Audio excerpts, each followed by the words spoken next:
A few years ago, ESPN made a big deal out of Georgia's 29-game winning streak. Some sources claimed that this was a 40-game regular season winning streak. It's kind of a fake streak since you'd have to ignore the 2021 SEC Championship game, as well as the 2023 SEC Championship game. But of course, as you guys know, that's kind of par for the course for ESPN. They would rather create a whole bunch of hype around nothing than actually take a serious look at history. But you and I, we're different than that. We actually do care about history. So let's go take a look back at the most legendary winning streak of all time. We'll take a look at Wikipedia's list of college football winning streaks, and you'll believe right away that it's an impossible feat for modern teams. The old record was by the Washington Huskies back in the old Northwest Conference starting way back in 1908. The Washington State game on November 7th, 1908 was a 6-6 tie. Washington beat Oregon the next week 15-0. It then proceeded to win every single game it played until October 31st, 1914, when Oregon State, then Oregon Agricultural, held it to a 0-0 tie. But you know, that streak isn't quite that impressive when you look at it closely. For example, on October 10th, 1914, Washington beat the Rainier Valley Athletic Club 81-0. Or how about Washington's home victory against Whitworth on October 18th, 1913? That one was 100-0. Anyway, the streak of not losing continued until November 3rd, 1917, when Washington was beaten 27-0 by Cal.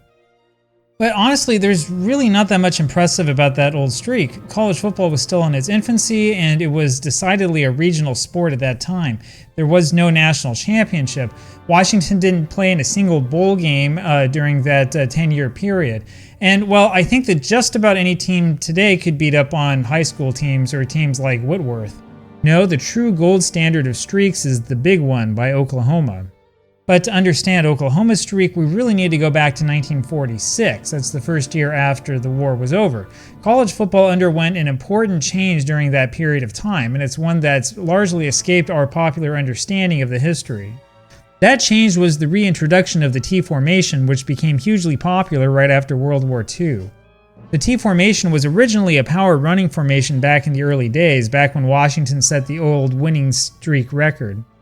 It fell out of favor, however, with the rise of the single wing formation, which allowed for a lot more trickery on the line of scrimmage. In 1933, the rules were changed to allow quarterbacks to pass at any point behind the line of scrimmage. It's kind of hard to believe this today, but before 1933, the passer had to be at least 5 yards behind the line of scrimmage to pass. You see, the single wing was popular in part because the backs in motion behind the line were generally 5 yards back. In other words, they could pass, they could hand the ball off, they could run or do whatever they wanted as soon as they touched the ball, which would fool both the defense and the spectators. If you ran the T formation instead and you wanted to pass, the quarterback had to drop way back before he could legally throw the ball. Well, the Chicago Bears popularized the T in the 1940 NFL Championship game.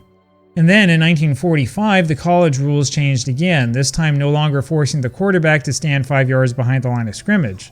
This was basically the birth of modern football. All modern offensive football formations come from the basic T formation idea, and it's ironic that this is modern football since the T formation actually dates back to the 19th century. Here's an example of Oklahoma's variation of the T formation known as the split T formation. It relied on wider gaps between the linesmen.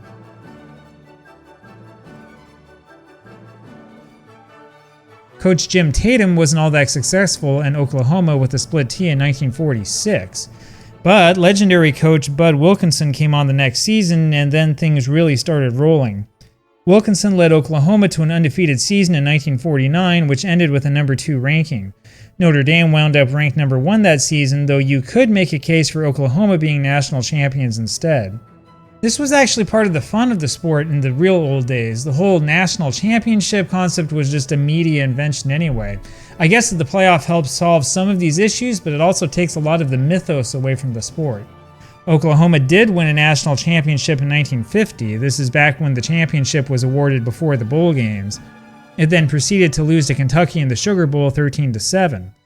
Actually, don't let that score fool you. Oklahoma's only touchdown came right at the very end of the game. It was a disappointing performance.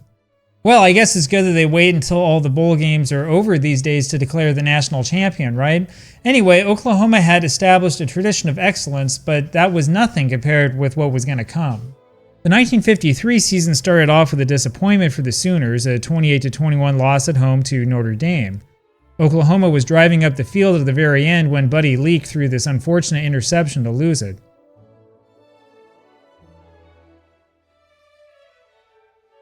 Oklahoma then had a 7-7 tie with Pitt on October 3rd. The first win that season was against Texas on October 10th.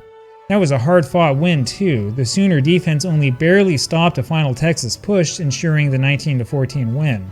That wasn't exactly the most auspicious way to start things off, but you know, a winning streak has to start somewhere. Things looked pretty grim against Colorado when Roger Hunt scored this 26-yard touchdown on a delayed handoff with less than 2 minutes left. However, this last-second touchdown run by Merrill Green saved the day.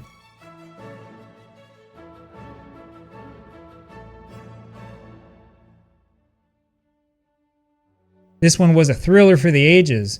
It also gave us one of the all-time classic college football photos. And wouldn't you know it, the newspaper also proclaimed the end of 2 other long winning streaks that same Saturday. Oklahoma then survived a 14-7 scare at Missouri. Its only other close game that season was the Orange Bowl, a 7-0 win against number 1 Maryland. Maryland, by the way, had already won the national championship since the final polls had come out in December. But the real amazing thing here is the way that Oklahoma dominated. In 1954, there really wouldn't be many close ones. Oklahoma's closest game in 1954 was a 14-7 win at the Cotton Bowl against Texas. Now the score is deceiving. Oklahoma got to an early lead and saw the game out to the end. It took a 13-point fourth quarter rally to beat Colorado on the road, but as usual, Oklahoma prevailed. Now, Oklahoma didn't play in a bowl game at the end of the 1954 season. There was a rule in those days that prevented Big 7 teams from playing in consecutive bowl games. That's another sign of just how long ago all of this was. Nebraska wound up going to the Orange Bowl and getting crushed by Duke, of all teams, 34-7. And in the final AP poll, Oklahoma wound up 3rd behind Ohio State and UCLA. This was one of those old controversies, by the way. Ohio State had defeated Cal by a 21-13 margin earlier that season. UCLA, meanwhile, had beaten Cal 27-6, and yet Ohio State got the number 1 nod from the press. Oklahoma, by the way, had beaten Cal 27-13 on national television to start the season, but apparently that wasn't convincing enough. In other words, the cries of favoritism and unfairness on the part of the so-called blue blood schools is actually nothing new. Now, the only way to overcome those problems and become a blue blood school yourself has always been to simply win your games, and that's what the Sooners did. Oklahoma's 1955 season was simply dominant. The first game was the closest one, a 13-6 win in North Carolina.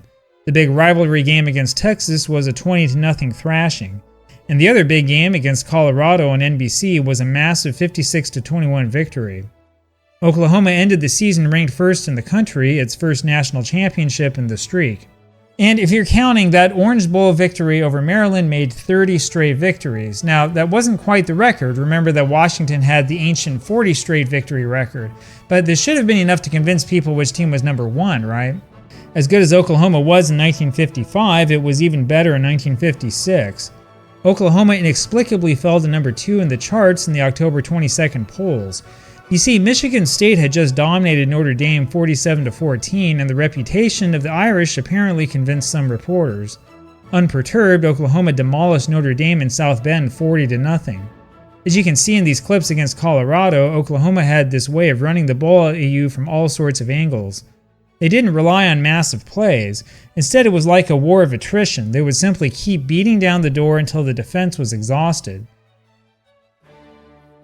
Oklahoma didn't give up a single point until Week 4 at Kansas. It ended the season with a monstrous 53-0 thrashing of Oklahoma A&M on the road, so much for the rivalry. And Oklahoma won its second national championship in a row, tying that 40 straight victory streak in the process. Of course, they didn't go to a bowl game in 1956 thanks to that no consecutive bowl game rule. 1957 looked like more of the same at first. Oklahoma demolished Pitt on the road 26-0 to set a new consecutive winning streak record of 41.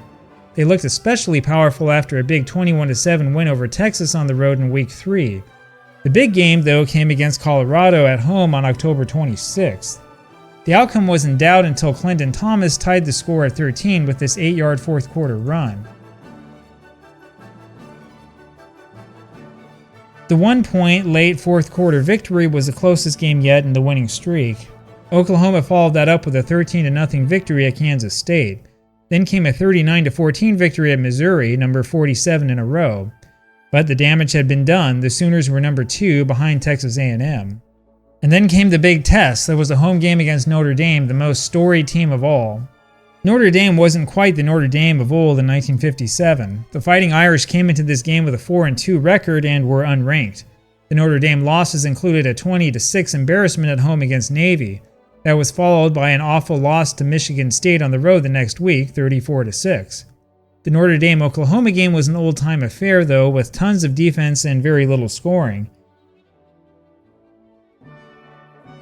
There was this incredible Oklahoma goal line stand in the second quarter. Notre Dame shockingly went for it on 4th down instead of kicking the field goal. But the defense gave too much ground in the 4th. The game-winning touchdown came with about 4 minutes to go and was pretty anticlimactic. Oklahoma did have a chance to tie it at the end, especially after this incredible circus catch with less than a minute to go. But the final prayer was intercepted in the end zone to end it.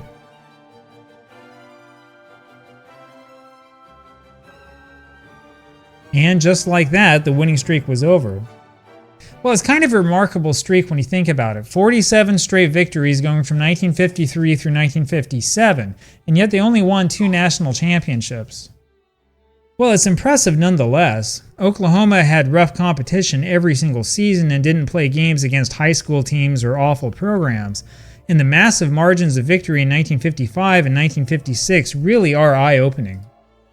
Well, I don't think that we're going to see dominance like that in college football again, but then again, I could be wrong. So what do you think?